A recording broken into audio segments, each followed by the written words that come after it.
Hi, everyone. Deborah Hamilton ADR, North Carolina, and my wonderful MAAP community. I'm so glad to see that Connie Kohler is here, that she hasn't washed away.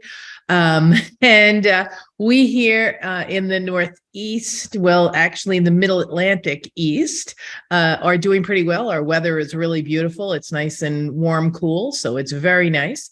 And tonight we're going to continue that discussion that we started last week. But before I do, I want to check in with everyone. Connie, how are things in California going? I know I saw Ellen out watching water run down the back of her property, so I'm sure that the flooding, hopefully not near you, but in the vicinity, is pretty bad.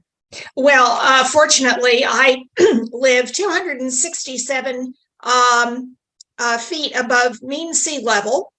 Checked it out with Google Earth, and not hanging off the side of a hill here in Palos Verdes. But we are so soggy; it is unbelievable. And for decades, we've kidded about, yes, we have 4 seasons in California. They are fire, floods, mudslides, and earthquakes. And we have seen fires and now floods and mudslides. Northern California is getting zapped again today. We fortunately are not down here. We have 3 dry days, but then we have 4 days of storms coming beginning Saturday. So it is bad. And people who have had to evacuate, and there have been a lot in the metro LA area, including Orange County. A lot of people have had the emergency first responders banging on their front doors sometimes in the middle of the night saying, you've got 5 minutes to get your family and your pets out. I know that's before the roads become impassable. Yeah. And that's a lot of time. You should actually make sure you get out before that. But we talk about that all the time. Not necessarily do people listen to us, but we talk about it all the time. So I'm glad that you are 200 and some odd feet above sea level. That makes me feel a little bit level and not, a little bit more positive for you, and that you don't live near a cliff that could be washed away, even though you're 200 and some odd feet above sea level. That's a real problem. Landslides, mudslides, big problem. Your house could be up on a hill, but if the hill disappears, so does your house.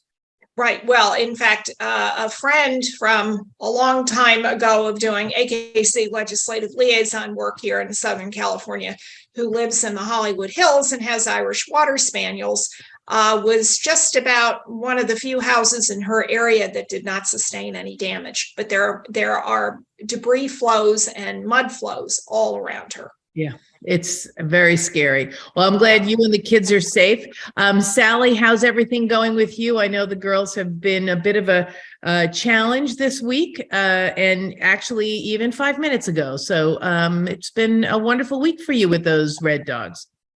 It's been a wonderful week because very fortunately, tomorrow is the last day of antibiotics for Athena, and she's constantly improving. And I think her sister's a little bit like, I need some attention too. So she's choosing her own way to prove that.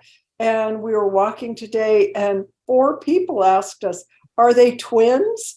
And I'm like, no, they're not twins, they're cousins. But yeah, everything is good here. We're in the 30s or 40s. I'm in the middle of January, Connecticut. So really, it's like life is so peculiar. It certainly is. I have to tell you, because we were in the 30s, the high 20s, low 30s. So all my little plants that I had in my buckets that are supposed to live through the winter, I don't think are making it, but that's okay. It's a learning process. And Junie and I like the cold weather. We've been walking with frost on the pumpkin, so to speak, frost on the golf course every morning. So I love it. The neighbors are all freezing to death, but I'm in my next life because I do like a little bit of cold weather. But I know Kayleen is going to let me know when she's back from feeding the dogs. So I'm going to start on the conversation that I want to have. And I'd love for you and all of you to chime in, because I realized as I was speaking to my vet when I took Junie in, I kept getting notices from my vet. Everything's automated now, right? So I got notices from all 5 of the vets that I visited because I haven't found one yet. So I get a lot of calls from vets because I'm still establishing a relationship. And they all said that he needed vaccinations. But when I called the vet that I said, oh, I'll go to this one, they said, well, you don't need vaccinations till May. And I said, that can't be right because I got Junie in December from his travels, and I needed to get his vaccinations and everything in December. And they really didn't know what was up, which of course gives you a warm and fuzzy feeling. And then they said to me, which of course is really nice, and many people appreciate this. They said, listen, he probably needs 2 or 3 vaccinations. You can come in and the vet tech can give him his vaccinations. And I said, well, I think this is his wellness checkup. And in any event, I like to have a vet give the vaccinations. I'm old school. I don't give my own vaccinations, though some breeders do, and I don't criticize them for that. They've been doing it for years. I don't do that because I want a vet to have their hands on my puppies or my dogs at least once or twice a year. So I went, and it was really interesting because they took my dog, which of course, I've spoken about this before. I hate worse than poison, that they took my dog to do things. And then they came back, and Sally, you'll be interested at this. They told me that Junie has anaplasmosis, and that it doesn't matter because they can't treat it anyway, and they'll never know if it goes away. And so unless he's affected by it, they don't treat it, which I said, well, I'll have to talk to my friend Sally offline about this because I don't know really. I've never had a dog test positive for anaplasmosis. So it's an interesting and new experience for me. So I listened to him. I had a very nice conversation with a new vet at this place that I have been. And he was very nice. And he actually took the time to tell me where the emergency clinics were. And he works at one that's open only at night. And then there's a big one that's open 24 hours. That's about 45 minutes away. So he told me all about them. And he said that most of the doctors in this practice actually also work at the overnight emergency practice in Havelock. And I said, well, if I bred my dog and she had to have a C-section, I had to go somewhere. He said, well, we wouldn't open this practice 5 minutes from you. You would have to drive to Havelock, which isn't so bad. It's probably 30 minutes, and you could go there overnight and we'd come in to help you, which I know that when my vet didn't have her own practice, we used to go from Peter to Paul to Steve, different practices she had the ability to work within. So I guess I don't mind that concept, having to drive 30 minutes for a dog who's having puppies, little problem. So it's still elusive to me how to build a relationship with your veterinarian so that they understand your needs. So I don't know why my alarm keeps going off. My apologies. Let me just make sure that I've got it off on my calendar. Sorry about this, guys. So Sally, tell me a little bit, you have a really great relationship with your veterinarian, and you also have relationships with local veterinarians. So how do you deal with that? Because it really is frustrating to me. And I have given them the names of the people who can bring my dogs to their veterinary clinic, but it seemed to be an anomaly to them. And I've really never had that conversation that during the workshop we're having at the end of February. Rose will put the dates in the chat. We're going to talk about how to have that conversation with your veterinarian. And I can tell you that it's really frustrating. Here I am helping all of you and actually having trust and estate attorneys get in touch with me to help them help their clients. It's difficult to have them really understand what you're saying and what you're doing and why it's important. So Sally, let me know, because I know that you've probably given the name of several people to your veterinarians, both the close veterinarians and the further veterinarians, in the event, something happens. So how is that working for you? I'm right, this has happened just within the past week for me. And one of our co-owned dogs was extremely ill a week ago, and I had called 3 emergency care vets. It was, I think it was New Year's Eve. And I said, "Are you open? Will you be there? Is someone there?" And they said, "Yes, right now it's a 1.5 hour wait. Can it wait till tomorrow?" And so I called 3 emergency vets in the area that had been recommended to me. And I was contacting my vet, and we had a communication breakdown. And then she got back to me, and I made the choice, okay, if I don't hear from my primary vet, whom I adore, at noon tomorrow, I will go to one of the emergency vets, because our dog was not doing well. And thank heavens, I got a text, and she said, "I'm sorry, my phone was lost and I just got it. I apologize." And so anyway, she said, "I'm at JFK. And how long does it take you to get to my office? I can be there in this amount of time." I said, "I can be there in 1.5 hours." So I met her, and it was, everything was positive. Everything was great. And she said and she didn't say this to me before, because I thought it was an emergency. I don't know if it was or it wasn't, but she said her biggest fear was they would sedate my 13-year-old dog. And she said, the one thing I did not want to happen was to sedate that dog and have, check out the problem. And fortunately, that didn't happen. And I think, as I've said in meetings before, it's clear communication. Get everything down in writing, make it as clear as you possibly can. And so, but on the bright side, it's, the dog's doing great. She's at the end of her, all her meds and everything else. We're going in on Monday. I'm hopeful everything will be perfect, but it's clear communication. I mean, had she been sedated at age 13, my vet said that's the one thing I did not want them to do. I didn't know that. She did not say that to me. She was on her Christmas holiday, traveling with her family. So I think you have to remember, these are people you're dealing with. They have, their own lives. Make it as simple and clear as possible, so. And that's such an important piece, because she, if you have a great relationship with your vet and they know the dog really well, they know what the dog can stand and they know what the dog can't. Now, she could have said, well, I would have had her anesthetized right away because she's a strong dog and she would be fine. Or no. And these are the kind of things that, if you have to go to the emergency vet, that you have a vet that you have a relationship with that will share that information with the emergency vet.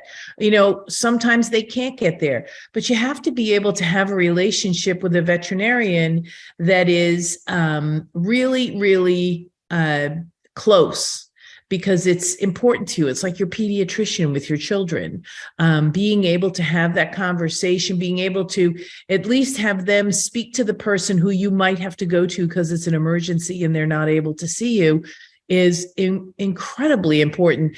Connie, how have you done this kind of thing? Because, we all have these dogs and a lot of us have veterinarians we've lived with and been part of their lives, and they've been part of our lives forever. Have you found that to be your relationship with your vet?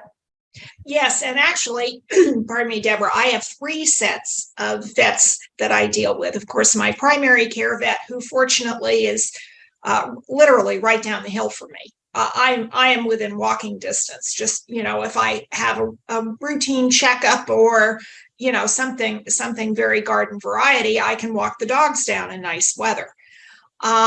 So my primary care vets, and they are husband and wife. However, I will tell you that from COVID forward, I'm sure we have all been experiencing this.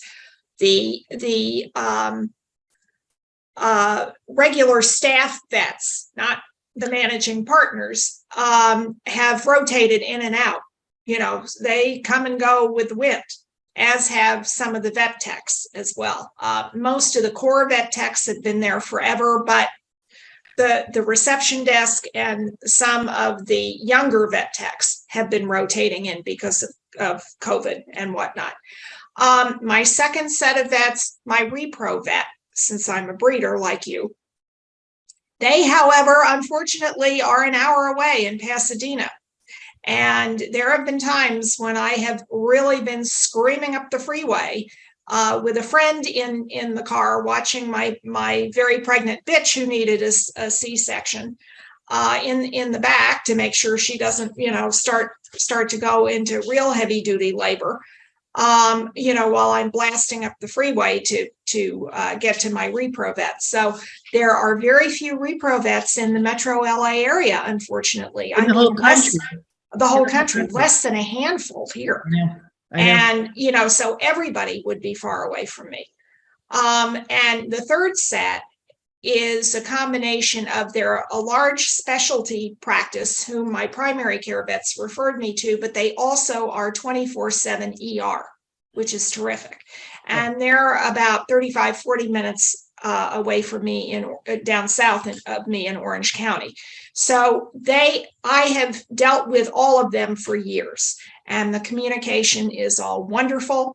And there are absolutely no surprises. I mean, even with my care vet, they know, because again, I make sure that it's in writing in the chart, because I have show dogs, and when they go in for regular, annual dental cleanings and they have to be sedated, they do not shave where the IV catheter goes in them. Right. So, it's from little things like that all the way to the big stuff. And it's so so you interesting do have to.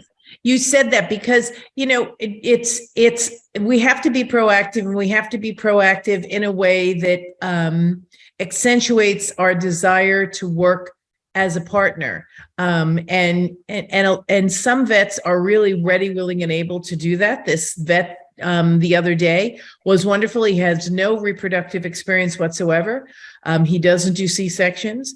He doesn't do anything, but he was very nice and very knowledgeable and understood what I was looking for. So it was very nice to talk to someone for the first time here in Eastern North Carolina, to really have that with my vet.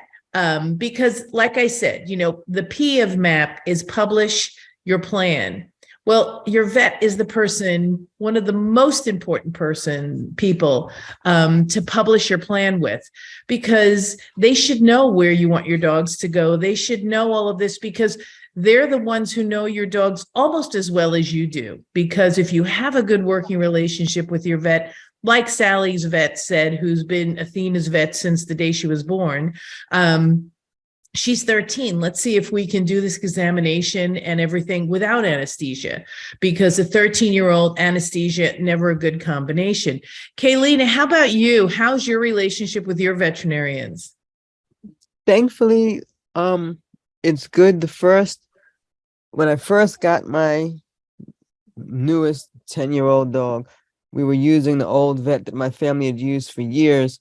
We left them because we explained to him that the dog was a show dog, and every time he went in for something, they kept saying, "Oh, when are we scheduling his surgery to be neutered?" I'm like, he's not being neutered, and he needed an X-ray. I was afraid to leave him there for the X-ray because they kept saying about when are we neutering him, and I'm like, I just know they're going to sedate him for the X-ray, and he's going to come out with no balls. Yeah. So we left them, ended up having to go to an emergency hospital. They told us about a vet that's literally like 10 minutes from my mom's house. They've been great. All the staff there has been wonderful. We have a really good relationship with them. And thankfully, the main vets have been there for the whole 10 years. Some of the vet techs have changed, but they know us. They know the dogs. They know what we want done with the dogs. So we have that great relationship with them. I have a repro vet, which fortunately for us, it's not owned by one of those corporation companies, and they have a 24-hour emergency care center and a regular vet's office that the same people own, and they work together. So when I had my emergency with my bitch, I called and I said, look, if I have to take her in there, are they going to say they need to spay her? My repro vet said no, because they know she's a patient of mine. They contact me if there's any questions. They don't spay, they do what they can. So I felt comfortable with that. And they have the repro vet, they have an oncologist, they have a general surgeon, and they're a trauma one hospital for all types of animals. And they've been very good with us. And they also know that it might be different people who bring the dogs in, and they know what we want done, what care should be taken for the dogs, and that whatever happens, they'll get paid. Thankfully, that one is about 20 minutes from my mom. So if it's a dire emergency, I would just use the emergency center that's 5 minutes away. They're affiliated with the corporation that owns our primary vet. But if it wasn't a dire emergency, I would take them the 20 minutes to the vet at the specialty hospital, just because I have a little bit more confidence in those doctors than the ones at the emergency center here, because they just have high turnover. Every time you go in, it's somebody different, and you got to start all over from scratch and explain everything all of the time.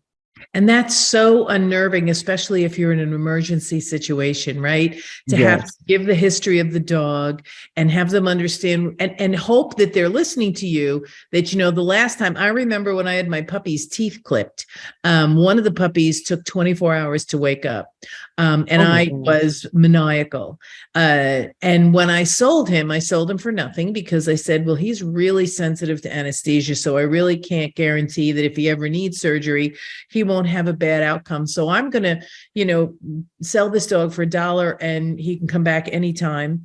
And he lived to be a ripe old age and he was a happy dog. But every time he went and got his teeth cleaned or anything had to be done, his owner knew that he had to be perfectly clear with the veterinarian that this dog was highly susceptible to anesthesia, that if he was anesthetized, he'd go to sleep for like a week, as opposed to, you know, 20 minutes for however the long he would be asleep for a week.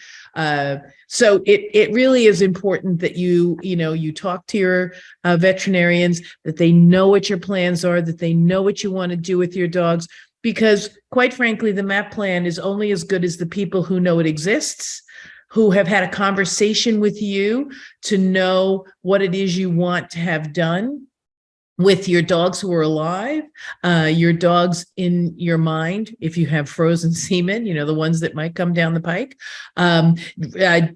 Rose has put up the MAAP plan for February 18th and 19th from 12 to 2.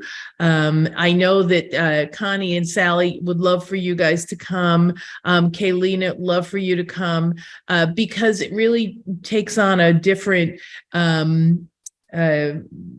atmosphere if people who've already been through it come through it, because they can really talk from a place of, this has given me peace of mind. This is why I've done it. And then with the new people who come through who think of new things, they go, oh my God, I didn't think of that. So we all benefit from being together. So it's February 18th and 19th from 12 to 2. I did that for you, Connie, so that it wouldn't be too early in the morning.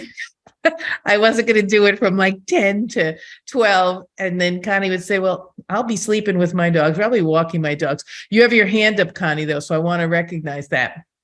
Thank you. Well, one thing that I forgot to mention, and Kaylina, really spoke to it too, is the communication among your various vets. Yep. It's not just you with your vets one-on-one, but it's getting them all to talk with each other. And especially in this wonderful age of IT, where medical records can be, just literally hit send, and they can get the whole record. Yeah, exactly. The referring vets, can zap it to the vet who's got the dog right in front of him or her. And another thing I wanted to mention is that my primary care vets have really been instrumental in making all these wonderful referrals for me. So they're really, if you've got a good primary care vet, they're your go-to person for Yep. all the other specialty vets and ER vets in your network. But the main thing is to get all the vets talking with each other so that they have a full and complete clinical picture of your dog. Right. And if you have a vet who thinks they know everything and can do everything, run with your hair on fire. You bet. You got it. you need someone who's collaborative with you and collaborative with other veterinarians who may have specialties, who may have, I mean, you should always have a theogeneridan, or however you say that word, that's the Right. breeding veterinarians. There are very few and far between. But if you have one, having it work with your GP is fabulous. As we close out tonight, I'm going to tell you all a story which was really dispositive of this and why I wanted to talk about making sure you tell your veterinarian about your plans, because my friend Mel Porter, who has golden retrievers up in Massachusetts, she has a MAAP plan. She's had a MAAP plan, I think, since 2014 when I broke my ankle, because she was one of the people who came down to help me with my dogs. So she said, shit, if this happened to me, I'd be up Schitt's Creek. And she's much younger. She's in her early 40s. So she's much, much younger than I am. However, she has had the MAAP plan done and updated, I think, every 3 months, because she has a very active show kennel. She does breed golden retrievers. In fact, she said, I had these 4 bitches that I said, well, nobody will take. So she bred them and they all took, of course. So they're all having puppies within 3 days of each other. So she'll have oodles of golden retrievers. And she has the most wonderful setup. I love her to pieces because probably like Connie, she is incredibly organized. Everything has its place. Everything is meticulously recorded. Her files are perfect. The AKC could use her as their go-to for how you should keep your kennel records. She's fabulous. But she found out 4 days before a bitch was to whelp that her bitch was in high drop, which means that they had too much fluid in their uterus. And it was high risk for the bitch and high risk for the puppies. And so her vet said she has to be monitored. She has to go to a vet and she has to be monitored. So she lives up in Massachusetts outside of Boston. You'd think, go to Tufts, right? It was not that she wouldn't pay for it. She just wanted somebody to take the bitch in and watch it and not go in because there was an emergency, but really have the patience to wait. So she called me on Sunday, and I got in touch with several of my friends who are in the veterinary field, because I'm close to a lot of veterinarians due to the work I do. And the one veterinarian who called her back was a veterinarian lawyer friend of mine, Marty Greer, who some of you might know. She's a huge repro vet out of Wisconsin, just wonderful. Talked Mel through, and what she did, which was in line with what Mel's primary vet said, this is a dangerous situation. This is what you need to look for. But when you look for an emergency vet clinic, make sure that you look for one that is going to understand the situation and be patient, as well as quick to move if they need to. So this was a wait and see, but be ready. Wait and see, but be ready. So as it turns out, Kayleen, it might be your repro vet that she went to, because according to her, it was a veterinarian on Long Island. She had to drive. She left at 3 a.m. to drive on Tuesday. So the bitch lasted 2 more days, to a veterinarian in Long Island. Yeah, Huntington, Long Island, Gold Coast Vets. It's my repro vet. Yep, that was it, Gold Coast, because I remember what she put in her. So she went to the repro vet, and they were the only ones who would take the bitch for observation. The only ones. So she got in the car at 3 a.m. She got to them probably when the doors opened at 8 a.m. And she dropped the bitch off, and the bitch and 10 puppies are all doing great.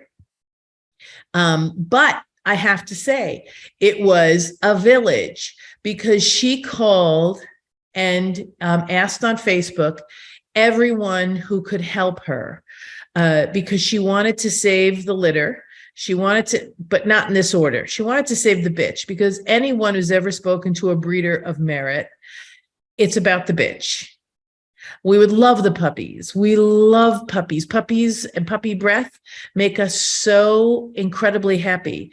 However, it's all about our bitches. We don't ever want to risk our bitch's life knowingly in order to have puppies.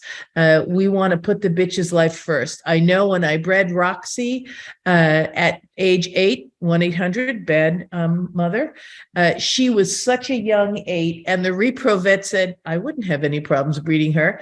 She is tough as nails, and as Sally will attest, she is still tough as nails. And she's 12. And I don't think, I was a little worried that she'd skip a beat. However, the only thing she skipped a beat is that she no longer goes into season. But if she poops in the foyer, you're right, that's skipping a beat. She did that today because she wasn't getting enough attention or treats from Sally and Gordon, and Athena was, so let me go poop in the foyer because that's what I do.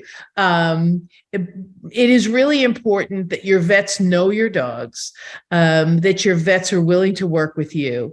And that comes with the conversations that you have with your vets.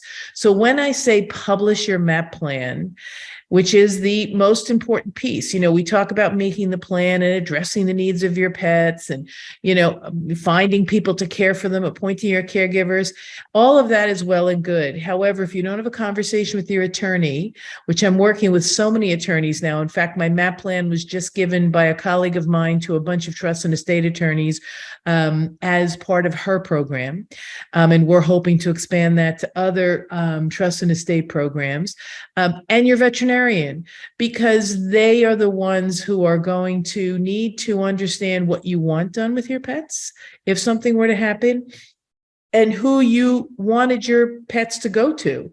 There is nobody better who's going to have a better understanding, if you have a good relationship with them, I'm working on it, to know what it is you would want to do with your pet. So don't hesitate to make sure your veterinarian knows what your MAAP plan says.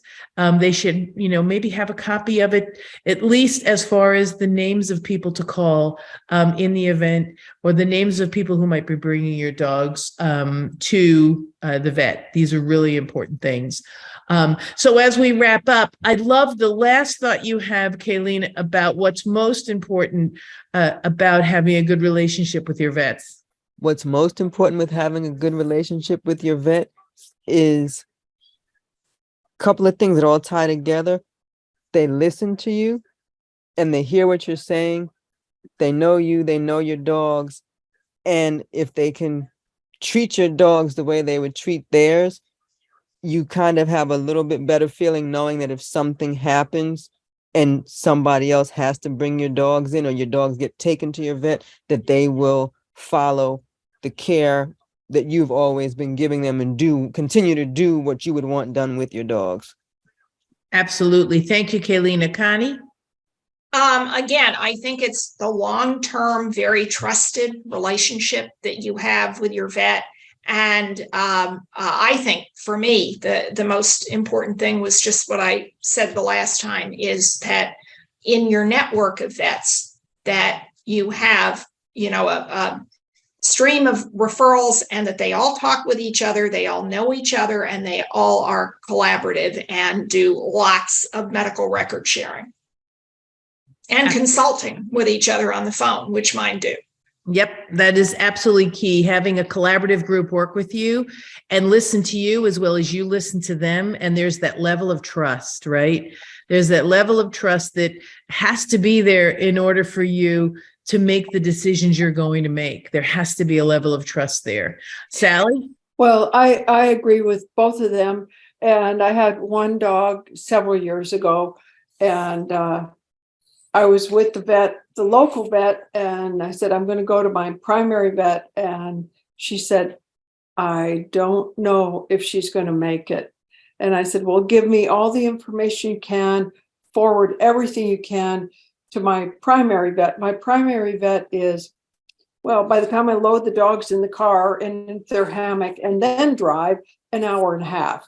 But I trust her that much. I think she is that good that it's worth it. And when I just called to get the follow-up visit, they said, oh, no problem. We can get you in this other vet in the practice. And I said, well, book me another day. I'm not coming to another vet. I want to see this particular vet. And she goes, Okay, I get it.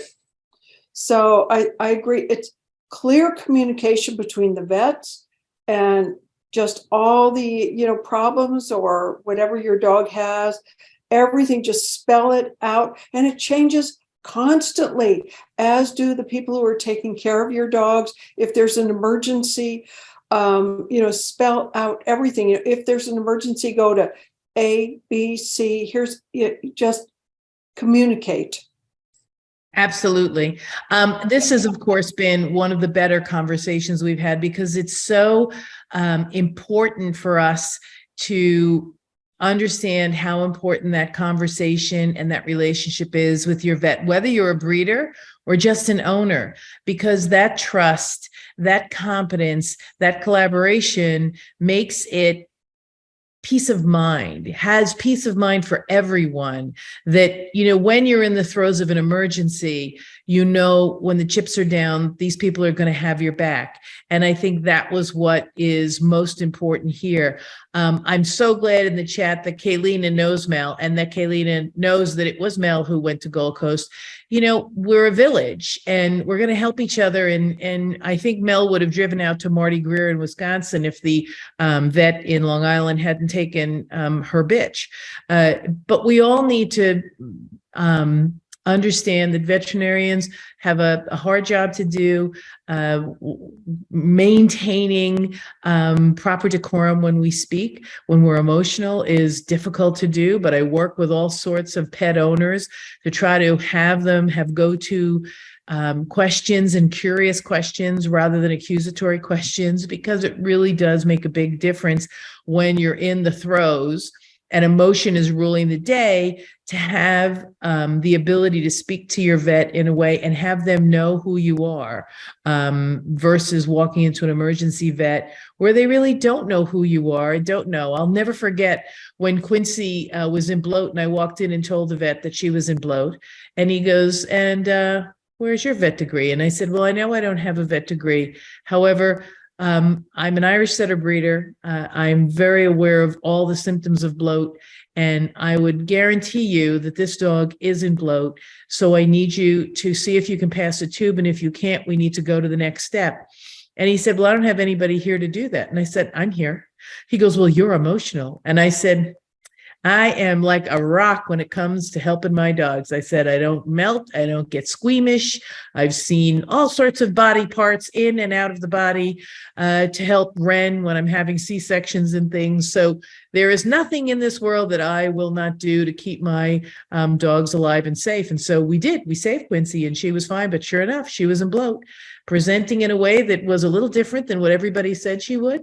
But that's the thing, when you're going into an emergency clinic and you don't have a relationship with the emergency vet, making sure that you maintain, even though you're so worried and emotional, your composure is key for them to really be able to hear you. So until next week, I want to share, I'm going to have Rose put in the show notes, so don't miss the show notes in this one. And I'll also be starting a blog about this and update my blogs on the MAAP community. There was just an article done by a psychologist group in Colorado, I believe. My friend Lori, oh God, I can't remember her name. She's going to be on in a week or two to talk about it. But a study was done that people over 60 or 65, which some of us are, I will be 65 in April, our cognitive abilities are enhanced extraordinarily, according to this study, of people with pets versus people with no pets. So that begs two questions. One is, should you get a dog when you're older? And then what happens to the dog if something happens to you? So I'm, of course, of the ilk that there are a lot of senior dogs out there that could do a lot of good for senior people. Both of them have shorter lifespans. However, together, the shelters could find great homes for dogs who could keep people over 65 more cognitively active, more physically active. So I'm going to share that article with everyone because I thought it was a fabulous article. We're having so many things that are being studied now for the human animal bond with respect to our good health. And so I think that it's important to spread the news. Also, remember in the chat that Jan is having her yoga and Reiki workshop on February 12th from 3 to 5. I love to support my community members. And you know what? Reiki and yoga, nothing wrong with that. All of us need it, especially with everything that's going on in this world. And especially if you're taking a flight somewhere soon. I was actually going to fly to New York next week for a conference, and with everything that's going on, I said, yeah, no, I'm not going to do it. I know. And it was going to be the city, Sally. So I would have been in and out. So I would have been so close and yet so far. So until next week, guys, kiss the beagle puppies for me. I don't know if you still have them, Kaylina. Yes, they're still here. Yay, because I they're will at give 12 them weeks, kisses. right? Beg your pardon? Are they 12 weeks yet? Yes. So are they going to start to go, or you're just going to keep them and grow them out? Right now I'm probably ended up gonna keep them and just grow them out and show them, and whatever happens, happens. Well, good for you. I love that. And Sally, kiss the girls for me, Athena and Roxy. And of course, Connie, wear your life vest and put on the life vest of those two cute little Wheatons, Mr. Casey and Miss Patsy, because we want to make sure they have their water wings on in case 265 feet is not enough in California. Until next week, this is Deborah Hamilton. You're here, part of the MAAP community. So glad you're here. Kiss your pets for me. And have a great week. Bye now.